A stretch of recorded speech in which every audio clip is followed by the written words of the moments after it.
Hello जी, good morning. कैसे हैं आप लोग? Very very good morning. तो न्यूज़पेपर पढ़ रहा था मैं, तो इन्फ्लेशन से रिलेटेड, रेपो रेट, सीआरआर से रिलेटेड आज की न्यूज़ काफ़ी इंटरेस्टिंग है और ये काफ़ी इंसाइट्स देती है एक 12th क्लास के बच्चे को, और ओवरऑल आपकी लाइफ में भी कैसे इम्पैक्ट पड़ेगा उसके ऊपर जो डिस्कशन हम लोग क्लास के अंदर करते रहते हैं। तो उसी से रिलेटेड न्यूज़ आर्टिकल आया हुआ था, so I thought that I record a video and share this news article with you. और कुछ एक टर्मिनोलॉजी और किस तरीके से ग्राफ दिया हुआ है, किस तरीके से इसको स्टडी कर रहे हैं, तो that would be really interesting. और ये आर्टिकल मैं आपको क्लिक करके भेज भी दूंगा, आप लोग पढ़ लीजिएगा, ठीक है। तो ये जो करंट 12th मेरे पास अभी पढ़ रही है और जो आउट गोइंग 12th है, दोनों के लिए बहुत इंपॉर्टेंट रहेगा, तो ध्यान से देखना, ठीक है। चलो आपको न्यूज़ आर्टिकल के पास लेके जाते हैं। क्या, चलो। तो मेरे ख्याल से ये न्यूज़ तो सभी लोगों ने देखी है कि जो हमारे आरबीआई के गवर्नर साहब हैं, उन्होंने क्या कर दिया है, रेपो रेट बढ़ा दिया है, ठीक है। अब रेपो रेट बढ़ाने की जब हम बात करते हैं, तो अगर आप देखते हो ये वाली न्यूज़, यहाँ पर देखो। अब देखो हेडिंग क्या कह रही है, हेडलाइन कह रही है EMIs to rise as RBI hikes key rate by 40 basis points, ठीक है, आफ्टर 4 ईयर्स। सो अब सबसे पहले 40 बेसिस पॉइंट क्या होता है, जो आप लोगों ने पढ़ा है मेरे साथ, वो पढ़ा था किस में पढ़ा था, जो रेपो रेट वगैरह आपने पढ़े थे परसेंटेजेस में पढ़े थे, करेक्ट है। बट आप बोलोगे सर न्यूज़पेपर में तो मैं पढ़ रहा था तो बेसिस पॉइंट का इस्तेमाल हो रहा था। तो बेसिस पॉइंट बेसिकली क्या होता है, 100 बेसिस पॉइंट, 100, ये इनफैक्ट यहाँ पे आपको लिखा हुआ भी मिल जाएगा, ये रहा, यहाँ पे आप देखो 100 basis points equal to 1 percentage point, ठीक है।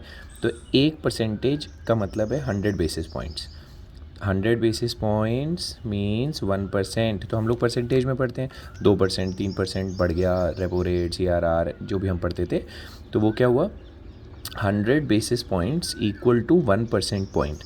तो 40 बेसिस पॉइंट का मतलब क्या हो गया, अब कर लो आप, मैथ्स कर लो। 100 बेसिस पॉइंट अगर 1% है तो 1 बेस पॉइंट कितना हो गया, 1/100। तो 40 बेस पॉइंट कितने हो गए, 0.4%। तो रेपो रेट क्या होता है, रेपो रेट हम लोगों ने पढ़ा था, रेपो रेट वो रेट होता है जिस पे RBI लेंड करता है कमर्शियल बैंक्स को पैसे शॉर्ट टर्म के लिए, करेक्ट है, याद है। Repo rate is the rate of interest charge by RBI from commercial bank for short term lending, correct है। तो वो महंगा कर दिया, यानी कि अब जो पिताजी हैं, जो हमने पिरामिड पढ़ा था अगर आपको याद हो, तो जो पिताजी हैं वो अपने बच्चों को महंगा पैसा देने वाले हैं।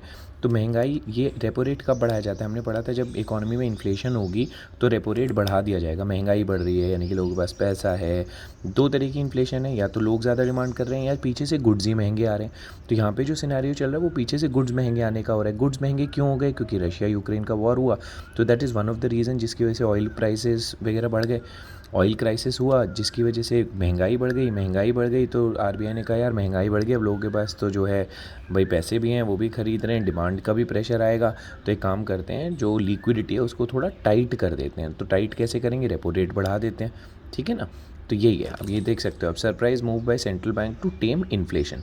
तो देखो पढ़ाई का कितना फ़ायदा होगा कि जब न्यूज़पेपर में ये जो टेक्निकल न्यूज़ आती हैं जो एक लेमैन को नहीं समझ आएगी, पर जब आपको इको पढ़ने के बाद चीज़ समझ आने लग जाएगी तो you would enjoy it more, right.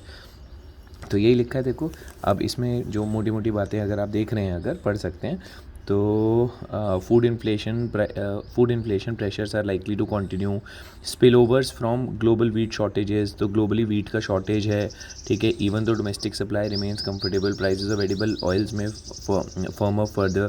तो ये सारी पॉसिबिलिटीज़ इन लोगों ने देखी। उसी के बाद इन्होंने क्या करा कि भैया रेपो रेट बढ़ा दो, लोन्स को महंगा कर दो, ठीक है। होम लोन्स भी महंगे हो जाएंगे इसकी वजह से। अब खुद लॉजिक लगाओ, अगर होम लोन महंगा हो जाएगा तो अल्टीमेटली क्या हो जाएगा, जो प्रॉपर्टी प्राइजेज़ हैं या जो भी चीज़ है वो क्या होगा, जो प्रॉपर्टी इतनी एस्केलेट हो रही थी वो थोड़ी डैम्पन हो जाएगी, थोड़ा स्लो डाउन हो जाएगी, क्योंकि जब चीज़ें महंगी मिलेंगी, जब ब्याज महंगा मिलेगा, जब लोन महंगा मिलेगा, ब्याज दर बढ़ जाएगी, इंटरेस्ट रेट बढ़ जाएगा, तो people would not be encouraged, people would not be happy taking more of loans, right. Loans कम लेंगे तो होम लोन्स वगैरह की रिक्वायरमेंट कम होगी, तो जो डिमांड है घरों की वो कम हो जाएगी, ज़मीन की कम हो जाएगी, जिसकी वजह से प्राइस कहीं ना कहीं जाकर स्टेबलाइज हो जाएंगे, करेक्ट है दोस्तों। तो आपने 40 बेसिस पॉइंट सीख लिया मुझसे, रेपो रेट सीख लिया, ठीक है। RBI के गवर्नर साहब देखो, ये रहे शक्तिकांत दास जी, ठीक है, ये इनका पिक्चर है। You should know all this, because this is happening all around you guys. तो और इसमें से हम क्या कवर कर सकते हैं, देखो ये भी एक बड़ी इंटरेस्टिंग न्यूज़ है जहाँ पे आप इकोनॉमी जब आप पढ़ते हो तो जब आपके तो ये चैप्टर्स अलग अलग होंगे, बिजनेस स्टडीज़ में आप स्टॉक मार्केट पढ़ोगे और इको में इको पढ़ोगे, तो दोनों को इंटीग्रेट कैसे करोगे। जैसे ये खबर है, अब ये कह रहा है कि जैसे ही रेपो रेट बढ़ा मार्केट क्रैश हो गई। मार्केट किस सेंटिमेंट पे चलती है बेटा, किसी भी चीज़ की मार्केट में उछाल तब आता है। सो फॉर एग्जांपल अगर होम लोन सस्ते हो जाते, जब होम लोन सस्ते हुए लोगों ने डिमांड करी घरों की, तो वो चीज़ क्या उसका जो ट्रेंड है वो अपवर्ड ट्रेंड आ गया। लेकिन अब क्या हो रहा है, अब मान लो चीज़ें महंगी होगी तो अब लोग क्या करेंगे, विड्रॉ कर जाएंगे, लोग उतनी परचेजिंग नहीं करेंगे। जब परचेजिंग नहीं करेंगे तो मार्केट सेंटिमेंट कैसा हो गया, नेगेटिव, तो मार्केट क्या कर जाएगी, क्रैश कर जाएगी। आप पढ़ सकते हो यहाँ पे मार्केट क्या कर गई, क्रैश। एक खबर आई और इसकी वजह से मार्केट क्या कर गई, क्रैश कर गई। करेक्ट है। उसके बाद अगर हम लोग कवर करें देन अंदर जो डिटेल न्यूज़ है, मुझे आज का अच्छा लगा newspaper, I thought that I should share with all of you.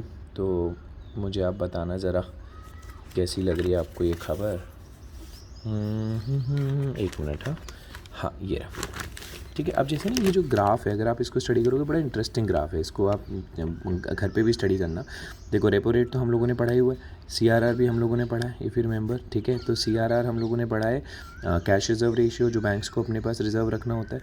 तो अगर इन दोनों ग्राफ्स को आप पैरेलली स्टडी करोगे तो आपको दिखेगा, देखो जीडीपी हो गया, जीडीपी पता है सबको, सीपीआई हो गया, कंज्यूमर प्राइस इंडेक्स, के रिटेल मार्केट में महंगाई कितनी बढ़ रही है। ठीक है, और डब्ल्यूपीआई हो गया, होलसेल प्राइस इंडेक्स, के जब होलसेल का प्राइस है वो कितना बढ़ रहा है, क्या घट रहा है। ठीक है, तो 2018 से लेकर अगर आप 22 तक का ट्रेंड देखोगे, 2018 से 22 का ट्रेंड देखोगे, एक मिनट थोड़ा ब्लर हो रहा है, हाँ, 18 से 22 का ट्रेंड देखोगे तो ये जो ग्रीन लाइन है आप देख रहे हो, तो ये ग्रीन लाइन आप देख रहे हो क्या हो रहा है। तो 18 से 22 तक अगर आप देखोगे तो यहाँ पे होलसेल प्राइस इंडेक्स नीचे आ रहा है, यानी कि महंगाई नीचे आ रही है। ठीक है, उसके बाद महंगाई ऊपर जा रही है, देखो कहाँ चली गई, 14.55।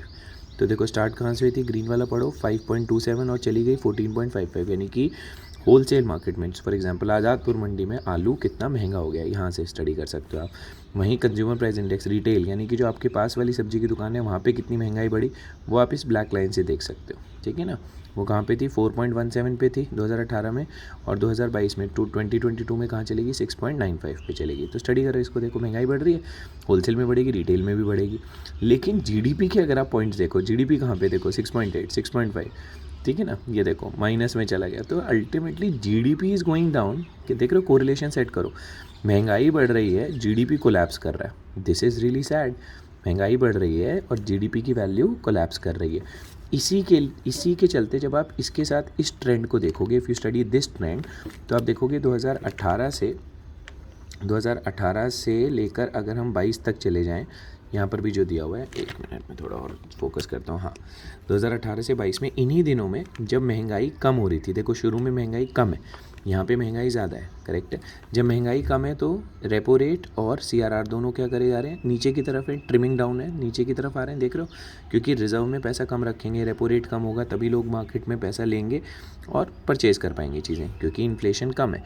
यहाँ इन्फ्लेशन ज़्यादा हो गई 2022 तक आते आते, तो यहाँ पे देखो रेपो रेट वगैरह किधर की तरफ ट्रेंड दिखा रहा है, ऊपर की तरफ दिखा रहा है, सीआरआर भी और रेपो रेट भी। तो बहुत क्लियर कोरिलेशन हो गया, जो हम किताबों में पढ़ते हैं कि इन्फ्लेशन होगा तो रेपो रेट बढ़ा देंगे, सीआरआर बढ़ा देंगे, और डिफ्लेशन होगा या इन्फ्लेशन स्लोअर रेट पे है तो हम सीआरआर रेपो रेट को कम कर देंगे, वो कितना ब्यूटीफुली इस पर्टिकुलर चित्र से आपको नज़र आता है। तो देखिए CRR, repo rate, basis point, ये सारी बातें हम लोगों ने कर लिए यहाँ पे। आई होप ये न्यूज़ आर्टिकल आपको हेल्प करेगा, मैं क्लिक करके भेज देता हूँ, आप इसको पढ़ भी लेना। ठीक है, रियल एस्टेट की भी बात कर ली, सेंसेक्स की भी बात कर ली, right guys. So happy learning, I hope आप लोगों को ये वीडियो पसंद आई होगी, तो बताना आप लोग। ठीक है, गॉड ब्लेस यू ऑल।